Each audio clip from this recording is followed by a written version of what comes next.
mungkin di kalangan pendaki udah pada tahu kali ya, kalau misalnya ada pamali, dimana kalau lu mau pipis di daerah pendakian lu tuh lu harus ngomong permisi. Ya kalau enggak, lu harus terima konsekuensinya gitu loh, kalau mereka si penunggu-penunggu itu tuh marah sama lu. Iya benar. Kan. Nah, berhubungan sama pamali itu tuh gue ada cerita sebenarnya. Bukan gue sih yang ngalamin, cuman ini teman gue, namanya Iqbal. Oke. Jadi kejadiannya tuh di tahun 2019, sekitar bulan Februari atau Maret. Teman gue si Iqbal nih, dia mau ngendaki Gunung Lawu sama bokapnya. Lawu di mana, Bi? Gunung Lawu tuh sekitaran Jawa Tengah lah, deket Solo. Oke. Nah, si Gunung Lawu ini background story-nya tuh termasuk gunung yang tertinggi nomor 6 di Jawa, tapi dia terangker nomor 1. Oke. Kenapa? Karena sejarahnya tuh si Gunung Lawu ini tempat perangnya kerajaan Majapahit sama kerajaan Kediri. Jadi mistis, cukup mistis lah si gunung ini. Nah, si Iqbal ini ngedaki bareng bokapnya berdua, itu lewat Candi Ceto. Jadi mereka sampai sana jam 8, mereka foto-foto bentar segala macem, akhirnya mereka mulai ngedaki itu jam 9 pagi. Nah, perjalanan untuk ngedaki gunung, BTW mereka ngelintas, jadi kayak kalau ngelintas tuh lo dari titik A ke puncak, terus lo turun di jalur yang lain. Oke. Nah, untuk lo naik ke atas tuh butuh waktu sekitar 6 jam kalau lu beneran gak berhenti-berhenti. Kalau lu cepet gitu, itu 6 jam. Cuman di sini karena Iqbal nyantai, berhenti-berhenti dan segala macem, mulai naik jam 9 pagi, dia baru nyampe tuh sekitaran maghrib. Oke. Tapi di situ dia belum nyampe puncaknya, dia baru nyampe pos 5, yang mana kalau nggak salah pos 5 tuh deket sama puncak, cuman belum nyampe puncak. Oke. Nah, di situ ada kawasan perkemahan gitu. Akhirnya Iqbal dan bokapnya tuh bangun tenda di situ buat istirahat malamnya. Akhirnya di maghrib itu mereka bangun tenda. Pas banget setelah ngebangun tenda itu hujan deras. Makanya yang tadinya habis bangun tenda mereka mau masak nggak jadi. Akhirnya ya udah mereka minum kopi aja. Mereka ngobrol-ngobrol sampai jam 8-an tuh bokapnya tidur pules. Jam 8 malam. Oke. Jam 8 malam bokapnya tidur udah pules, tapi Iqbal nih nggak bisa tidur. Akhirnya ya udah dia tiduran aja. Dia nyoba tidur tapi nggak bisa. Akhirnya ya udah dia nulis jurnal sama baca buku aja. Di dalam tendanya itu. Di dalam tenda itu. Oke. Di situ posisinya sebenarnya di luar tuh masih rame juga orang-orang. Oh, masih ada orang juga yang ngedaki? Iya, masih banyak orang yang ngedaki. Pokoknya masih banyak suara-suara orang lah, ngobrol-ngobrol segala macam tuh banyak. Ya udah akhirnya dia lanjutin terus sampai sekitar jam 12-an. Nah, di jam 12-an ini dia kebelet pipis. Akhirnya Iqbal keluar, dia ke dekat pohon gede di dekat tendanya, terus dia langsung pipis. Nah, di sini begonya dia nggak ngomong permisi. Dia langsung pipis, udah kelar, dia langsung masuk ke tendanya dia. Terus dia lanjut lagi tuh baca buku sama nulis jurnal sampai sekitaran jam 1. Di situ udah sepi banget, nggak ada suara apa-apa. Oke. Tiba-tiba dalam kesunyian itu Iqbal dengar ada suara lonceng kuda sama roda andong. Dari jauh suaranya ngedeket,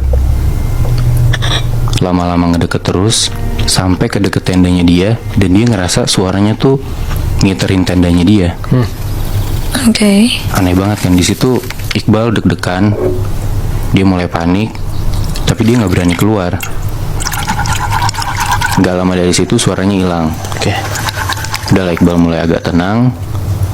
Dia mau coba tidur. Pas dia mau coba tidur, ada keanehan lagi nih. Apa, Bi?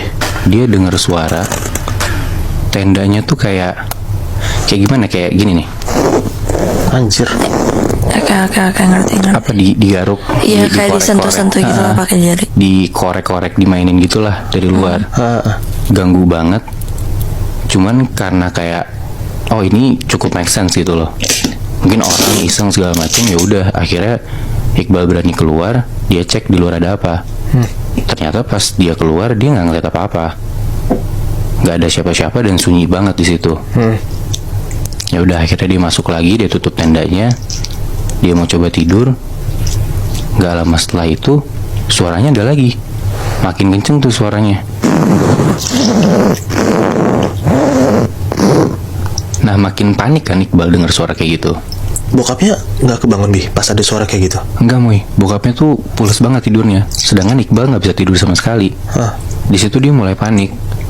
Karena yang pertama tadi dia udah keluar dan dia ngelihat gak ada siapa-siapa kan.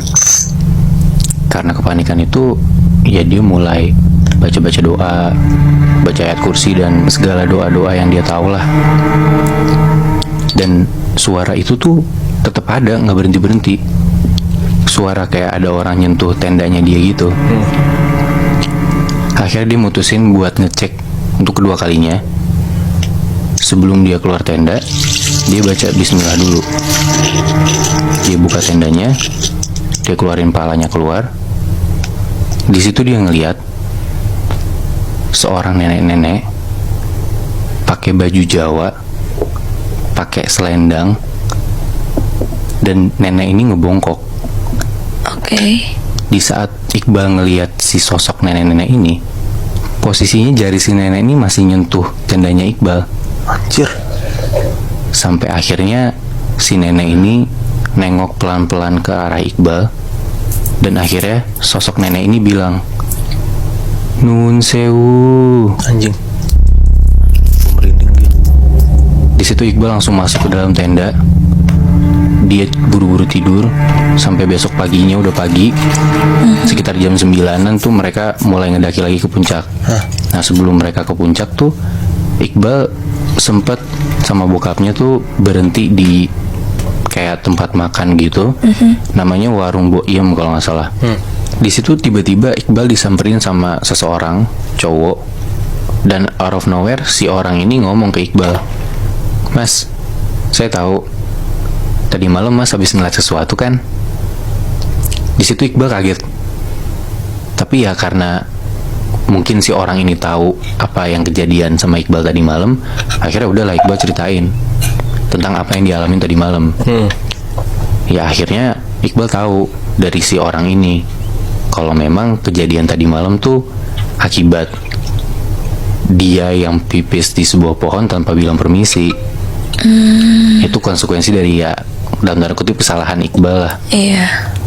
Akibat dia nggak sopan dan segala macem. Nah dari situ si orang ini ngomong, "Ya udah Mas, buru-buru turun aja dari gunung. Kalau bisa pulangnya sebelum matahari terbenam ya. Jadi pas gelap Mas udah nggak ada di sini."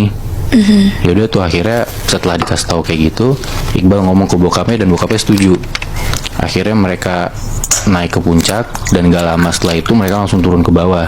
Dari puncak tuh sekitar jam 12. Karena turun tuh makan waktu 6 jam, akhirnya ya udah mereka turun ke bawah. Nah, pas banget maghrib mereka tuh nyampe di bawah.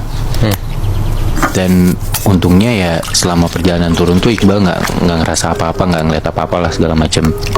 Akhirnya mereka balik ke hotel. Udah sampai di hotel, Iqbal cukup lega lah. Dia ngerasa kayak gue udah terlepas dari pengalaman mistis kayak gitu, gue udah kapok segala macem. Akhirnya pas di hotel itu dia mandi, terus dia bersih-bersih, dia pipis. Pas lagi pipis, dia dengar suara, "Nun sewu." Anjing. Lagi dengar suara lagi. Betul. Pas dia lagi pipis. Berarti itu temen lu si Iqbal diikutin dong sama nenek-nenek itu dari atas. Nah iya, mungkin itu konsekuensi dari pamali lu pipis nggak permisi gitu loh.